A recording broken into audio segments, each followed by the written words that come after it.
and ready! GMA Weather, serbisyong totoo ng GMA News. Mga kapuso, magandang panahon pa rin po. Ang babati sa buong bansa ngayong umaga, tumitindi rin ang init sa ilang lugar. Pero ayon po sa Pag-asa, nagdudulot ng magandang panahon sa Luzon ang ridge ng isang high-pressure area. Samantala, easterlies naman ang nakakaapekto sa mga silagang bahagi ng Visayas at ng Mindanao.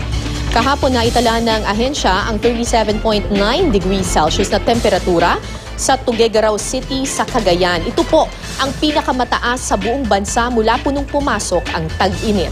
Sa buong buwan ng Marso, umabot sa 35.7 degrees Celsius ang temperatura sa pinakamainit na araw sa Metro Manila.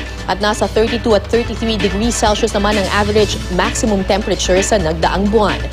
Ngayong Martes, asahan muli ang mainit na panahon sa NCR. Posibleng pumalo sa 36 degrees Celsius ang init factor base po sa datos ng The Weather Company. Habang ang iba pang bahagi ng Luzon, magandang panahon rin po ang mararanasan. Maaari pa rin magkaroon ng pulu-pulong ulan o kaya'y thunderstorm lalo na sa Cordillera at Bicol Region. Ang lagay naman ng panahon sa Visayas, ayan po mga kapuso, may mahinang ulan na posibleng maranasan sa silangang bahagi nito. Habang ang buong Mindanao, makakaranas din po ng magandang panahon. Posible rin ang pulu-pulong ulan at thunderstorm. Mga kapuso, magplano para sigurado, I am ready. Serbisyong totoo ng GMA News.